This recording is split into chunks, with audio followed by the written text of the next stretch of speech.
Haste Montrokra Dr. Manik Shahani Yagromei Shangrosalo Legal Cell Nilwaji Mumbai Horak Dog Chiba Social Worker of Juda Juda Bodoria Kare BJP ni Banarom Pekya Ashalo Banaroman Panda Shonzaka BJP Prodes Habanogo Manjaka Haste Montrokra Dr. Manik Shahano Karibo BJP Prodes Kasko Rajibota Charjonok Hobai Tekubini BJP Adumro শুভ অপরাহ্ন আজকে এখানে legal সেলের আয়োজিত যে joining programme বিভিন্ন যারা আইডিওলজিতে বিশ্বাস করতেন এতদিন ধরে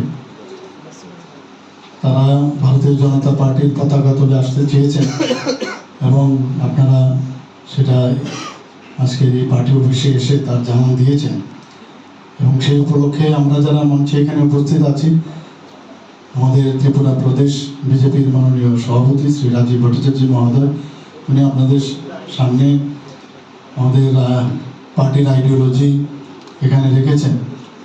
আমাদের ত্রিপুরা প্রদেশ বিজেপির vice president doctor Ashok Sinha মহোদয় এখানে আমাদের মূল যে আমাদের এসেন্স অফ ওয়ার্ক আমরা কোন পথে আমরা চলবো সেই বিষয়ে উনি রেখেছেন এবং আপনাদের উনি লিগ্যাল সেলের প্রভারী।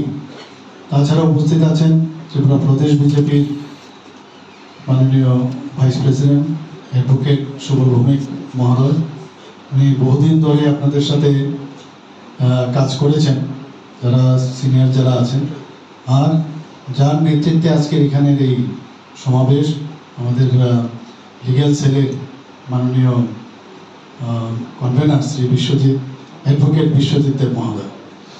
আমি আজকে এখানে যারা উপস্থিত আছেন এবং যারা আমাদের সামনে মিডিয়া সেলের বন্ধুরা আছেন, মিডিয়া বন্ধুরা আছেন, সবাইকে আমি এখানে হার্দিক অভিনন্দন। আজকে যেহেতু যোগদান সভা, এখানে ছোট্ট করেই আমরা অনুষ্ঠানটা শেষ করব। আজকে ভারতীয় জনতা পার্টিতে দিকে দিকে যোগদানের প্রক্রিয়া শুরু হয়েছে। আজকে পাহাড়েই হোক এবং গ্রামগঞ্জে যেখানেই হোক, সমাজের প্রত্যেকটা অংশের মানুষ আজকে ভারতীয় জনতা পার্টিকে বিকল্প হিসাবে বেছে নিয়েছে। তার কারণ কি? তার একটাই কারণ, যেটা আমার পূর্ববর্তী বক্তারা অসুবিধা বলছিলেন, যে এই ভারতবর্ষের একটা পরিবর্তন, রাজ্যের পরিবর্তন। আজকে আমরা অতুল প্রসাদের গান আমরা যদি মনে থাকে অনেকে, যে ভারত আবার জগত সবাই শ্রেষ্ঠ আসন হলো, এই তার যে বাস্তবিকতা, তার বাস্তবিকতা নিয়ে আমাদের দেশের যশস্বী প্রধানমন্ত্রী কাজ করছেন এবং একটাই সংকল্প, যে বিকশিত ভারত। এই বিকশিত ভারতের ক্ষেত্রে এই বিকশিত ভারতে কি কি থাকবে, আমাদের কাছে এম্পাওয়ার কি কি থাকবে, সে অর্থনৈতিক বুনিয়াদি হোক না কেন, আমাদের বৈদেশিক নীতি হোক না কেন, আমাদের সামরিক ক্ষেত্রেই হোক না কেন, আমাদের সুরক্ষা ক্ষেত্রেই হোক না কেন, আমাদের ভারতবর্ষের জনগণের সমস্ত যে মৌলিক চাহিদা সেগুলি পূরণের ক্ষেত্রে সমস্ত দিক দিয়ে ভারত বিকশিত জায়গায় পৌঁছে গেছে। তার জন্য ভারতবাসী হিসাবে নিজেকে গর্ববোধ মনে করি এবং আজকের দিকে দিকে মোদিজির বিকল্প ভারতবাসী কেউ হতে পারে না, সেটা ভারতবর্ষের মানুষ সবাই মেনে নিয়েছে। আর তৎসঙ্গে এই ত্রিপুরা রাজ্যে প্রত্যেকটা অংশের মানুষের জন্য যে আমাদের সরকার, আমাদের রাজ্যের মাননীয় মুখ্যমন্ত্রীর নেতৃত্বে যে সরকার, এই সরকারের যে সংকল্পই হচ্ছে যে সমাজের প্রত্যেকটা অংশের মানুষের জন্য কিছু কাজ করা। যেমন সমাজের গরিব, সমাজের শ্রমিক, সমাজের কৃষক, সরকারি কর্মচারী, অ্যাডভোকেট, সমস্ত ডাক্তার, সমস্ত দিক থেকে আমাদের এই সমাজ যাতে আমাদের সুন্দর হয়, তার প্রয়াস আমাদের মাননীয় মুখ্যমন্ত্রীর সংকল্প। এবং মাননীয় মুখ্যমন্ত্রীর একটাই সংকল্প, যে এক ত্রিপুরা শ্রেষ্ঠ ত্রিপুরা।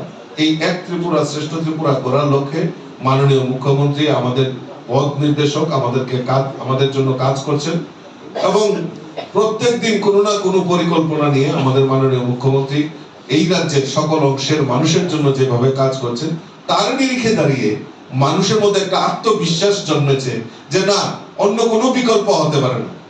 এই ভারতবর্ষের ত্রিপুরা রাজ্যে অন্য কোনো বিকল্প নয়, ভারতীয় জনতা পার্টির নেতৃত্বে এই ত্রিপুরা রাজ্যের বিকাশ সম্ভব। সেই দিকে মাথায় রেখে আজকে জনজাতি হোক, বাঙালি হোক, গ্রামের মানুষই হোক, কৃষক হোক, সমাজের প্রত্যেকটা অংশের মানুষ ভারতীয় জনতা পার্টিতে যোগদান করছেন। আমি যারা আজকে শুভবুদ্ধি সম্পন্ন নাগরিক যারা আজকে অ্যাডভোকেটরা ভারতীয় জনতা পার্টিতে যোগদান করার জন্য আপনারা এখানে সমবেত হয়েছেন, আমি আপনাদেরকে স্বাগত জানাচ্ছি, অভিনন্দন জানাচ্ছি, শুভেচ্ছা জানাচ্ছি যে আপনারা সঠিক সময়ে সঠিক সিদ্ধান্ত নিয়েছেন এবং আগামী দিন আমরা সবাই মিলে এই সংগঠনকে আরো শক্তিশালী করা, এই সরকারকে সহযোগিতা করা আমাদের নৈতিক দায়িত্ব। আমরা সবাই মিলে কাজ করব।